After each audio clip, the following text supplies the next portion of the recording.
इस वक्त हम मधेपुरा में हैं और मधेपुरा में आज बीएन मंडल स्टेडियम में एक प्रेस कॉन्फ्रेंस को संबोधित किए हैं। बिहार के कई उलमा इकराम वहां शिरकत किए थे और इस बीच हमारे साथ बातचीत करने के लिए गुलाम रसूल बलियावी साहब है, इनसे बातचीत करेंगे। मधेपुरा पहुंचे, मधेपुरा में क्या इनकी रणनीति रही और मुसलमानों को एक जागरूक कर रहे हैं। शादी में दहेज नहीं लेना है, डीजे नहीं बजाना है और इन्हीं सब बातों को लेकर इनसे बातचीत करेंगे। अदारे शरिया तहरीक बेदारी 14 दिसंबर 2022 से चल रही। बिहार, झारखंड, बंगाल, उड़ीसा। आपने देखा होगा पूरे सूबे बंगाल से नुमाइंदगी हजरत अल्लामा मौलाना सैफुल्लाह अलवी साहब ने की और झारखंड के लोग थे, झारखंड की नुमाइंदगी, उड़ीसा की नुमाइंदगी और बिहार में मधेपुरा के तकरीबन हर मस्जिद के अइम्मा और जिम्मेदारान हर गांव के इकट्ठा थे। तहरीक बेदारी के जो एजेंडे हैं वो देश में, मुल्क में, समाज में जो मौजूदा हालात हैं उसका एक आईना है। जैसे नामूसे रिसालत, आका करीम सल्लल्लाहु अलैहि वसल्लम की इज्जत जाने ईमान है और दुनिया में वो मुसलमान हो ही नहीं सकता जिसके दिल में उनकी इज्जत ना हो, उनकी आल का एहतराम ना हो।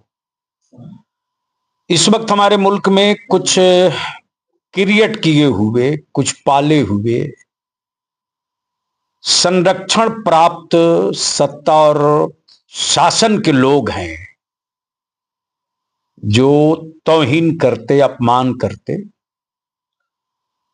उसके रिएक्शन में लोग सड़कों पर आते हैं, एहतजाज होता, गैर संवैधानिक उन पर मुकदमे किए जाते, जेल डाल दिया जाता। यानी इतना दिन बुरा हो गया है कि हम अपनी बात भी न कह सके। दूसरा मुद्दा है कि मॉब लिंचिंग जिस तेजी के साथ पूरे मुल्क में फैली है, ट्रेन में टोपी दाढ़ी देखकर मार दिया जाए, बगैर किसी तथ्य और सबूत के हमारे बच्चों को आतंकवादी कह दिया जाए और जितना छोटा बड़ा मीडिया है वो जज का काम करने लगता है। मामला भी अदालत गया है, मामला जांच का है। टीआरपी के लिए और देश में नफरत फैलाने वाले ये मीडिया के लोग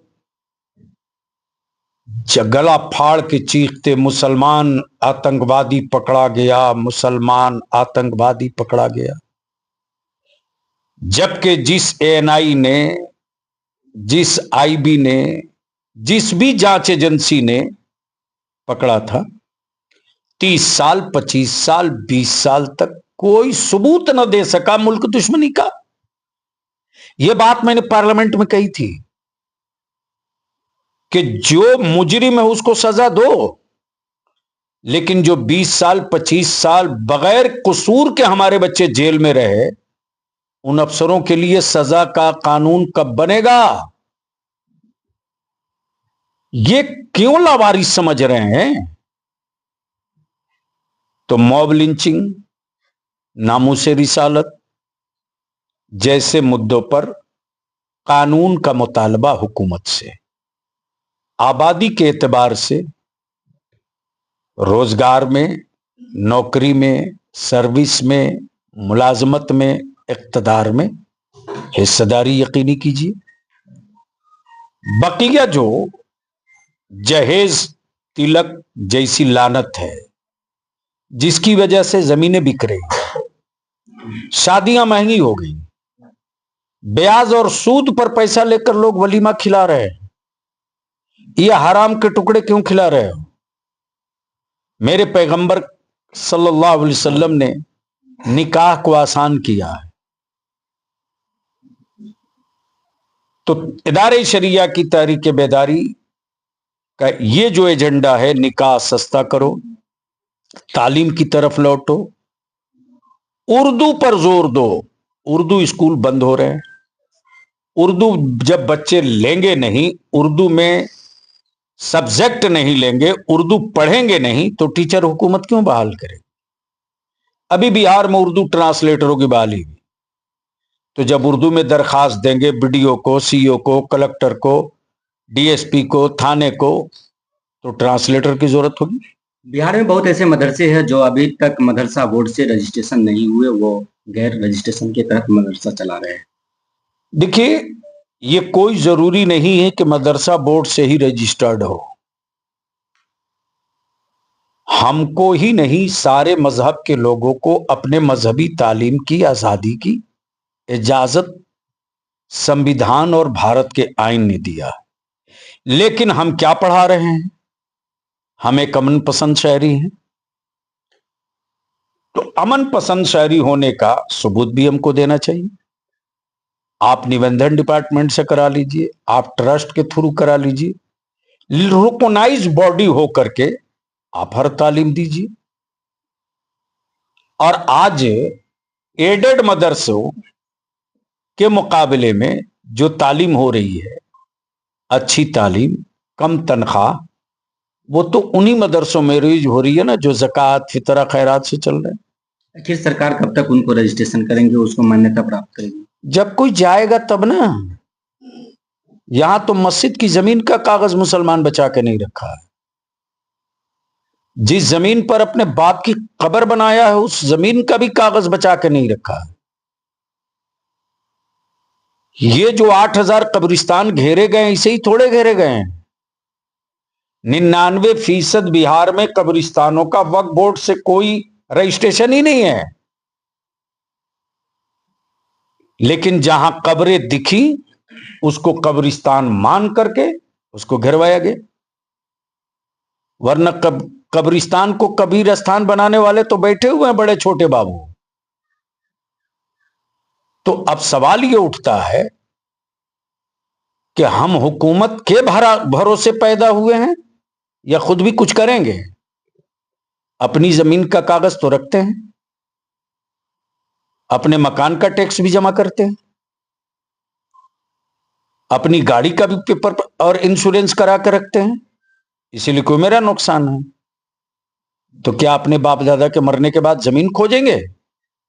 वक्फ बोर्ड में एक संशोधन हो रहा है कि इस वक्फ बोर्ड में अब जो भी है गैर मुस्लिम उसका सदस्य बनेंगे, और मुस्लिम को एक दिन का भी अब जमीन नहीं दिया जाएगा। वक्फ बोर्ड का जो जमीन है, वो हमारे टीवी चैनल पर कल भी डिबेट चल रहे थे, सुने होंगे आप।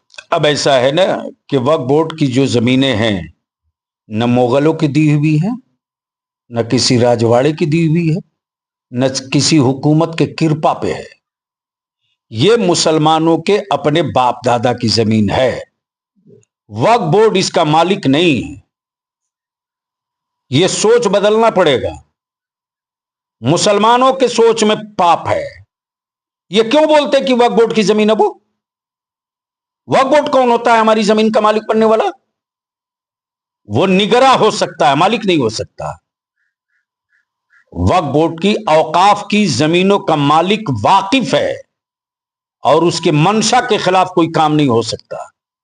अब रह गई बात वक्फ अमेंडमेंट बिल की, तो उसको मैं पढ़ चुका हूं और इदारे शरिया ने 31 पेज में सुझाव दिया है।